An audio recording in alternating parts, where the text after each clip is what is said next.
Programa Medicina Humanizada. Oferecimento Instituto Caçador.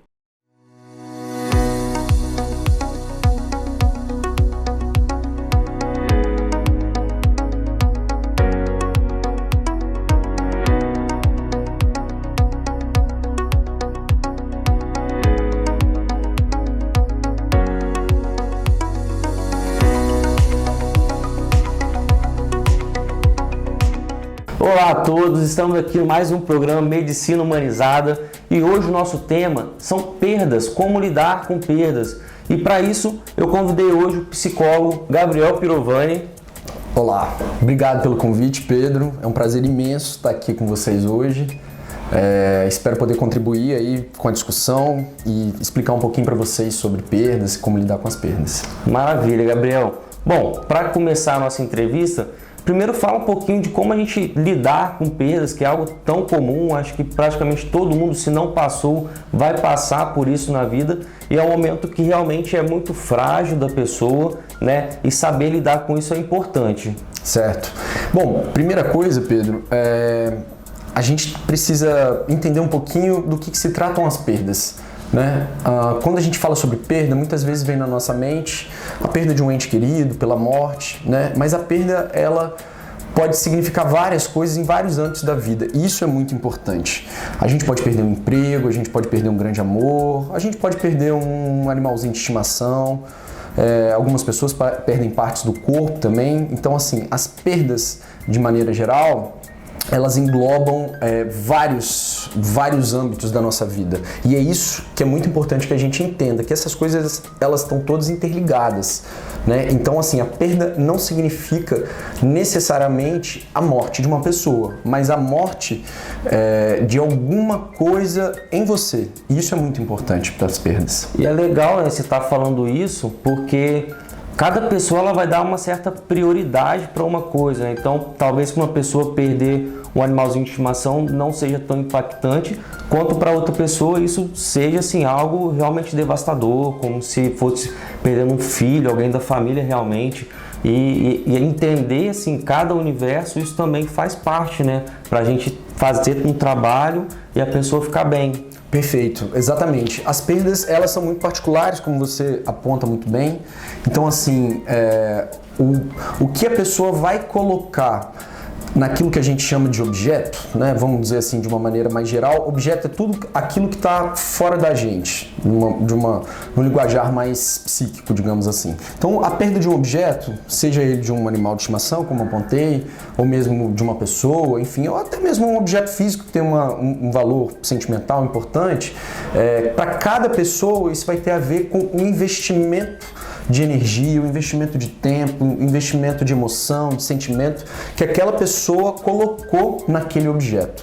Então, assim, essa particularidade ela também é muito importante para a gente poder entender o que essa perda faz na vida da pessoa.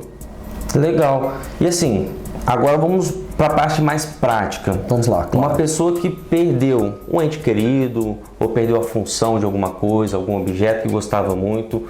O que fazer nesse momento? Assim, como ela tem que trabalhar na cabeça dela? O que ela precisa fazer para realmente superar esse momento? Certo. Bom, a primeira coisa, e uma coisa muito importante para a gente entender, que a perda, né, ela está muito vinculada ao processo de luto, né?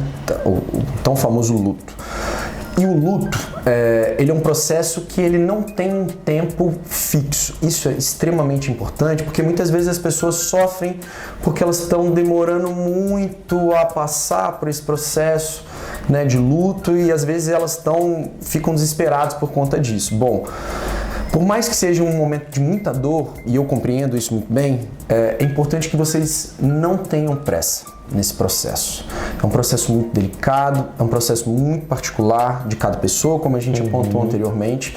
Então, assim, é preciso entender que o luto, o processo de luto, a elaboração, né, o trabalho que a gente fala do luto, porque o luto ele precisa de um trabalho, ele precisa também de um investimento, né, que ele não tem um tempo específico. Bom, entendendo isso, a gente pode, num segundo momento, entender o quê? Que o luto, ele é um processo de reconstrução, né? O que isso quer dizer? A perda daquela pessoa, daquele objeto, né? Vamos chamar assim por enquanto, daquele objeto, vai fazer uma falta na vida daquela pessoa. Né? Então, se a pessoa perdeu o emprego que era muito importante para ela, ou, né, enfim, perdeu um ente querido, como, né, muitas pessoas passam cotidianamente, entender que a falta daquela pessoa vai faltar. E isso, às vezes as pessoas não entendem de que a falta ela tem uma certa importância na nossa vida, né? Muitas das vezes, e isso é uma maneira errada de se fazer o luto, as pessoas tentam suprimir essa falta com outras coisas. Substituir, né? Perfeito, exatamente.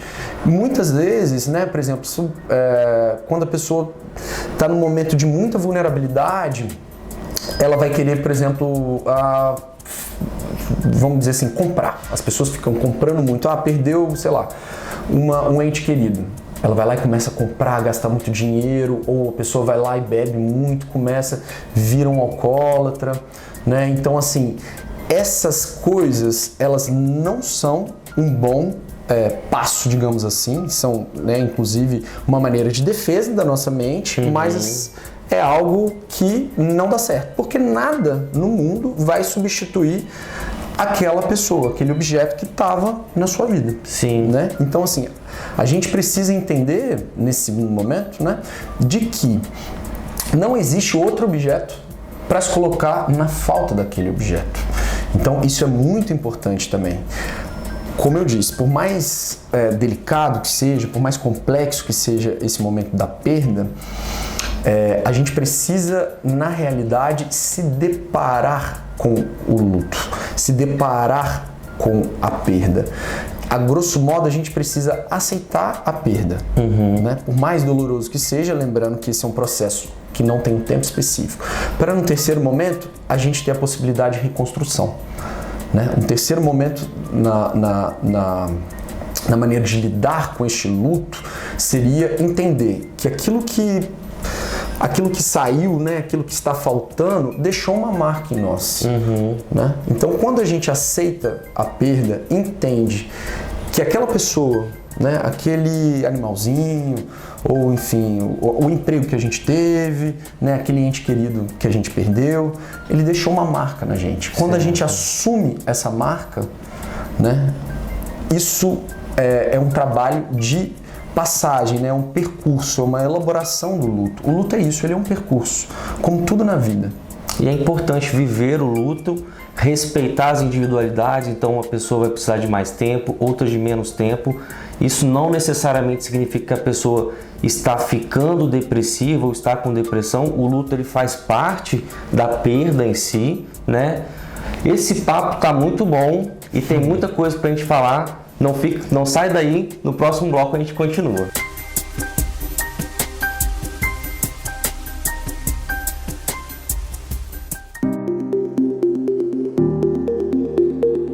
Hipertensão é doença apenas de obesos e sedentários. Mito ou verdade? Mito. A hipertensão pode acontecer em crianças, em pessoas magras, porém, ela é muito mais frequente em pessoas obesas, sedentárias e têm maus hábitos de vida. Por isso que o ambiente, a forma que você leva a vida é tão importante, tanto para começar a hipertensão arterial, quanto para manter-se hipertenso.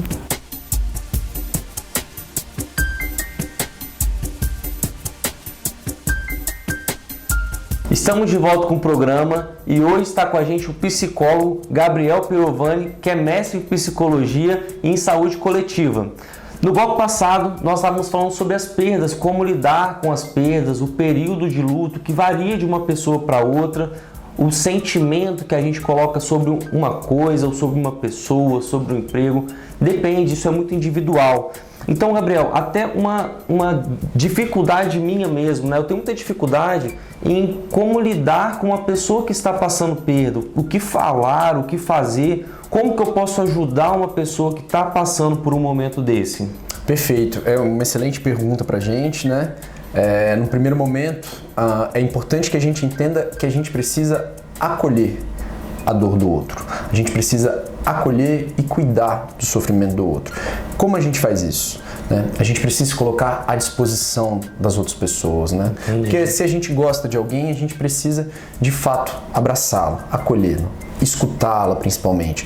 Muitas das vezes as pessoas tentam de alguma forma minimizar, né, a dor do outro, falar, bom, foi melhor assim, a pessoa descansou, foi o tempo dela. Não faça isso.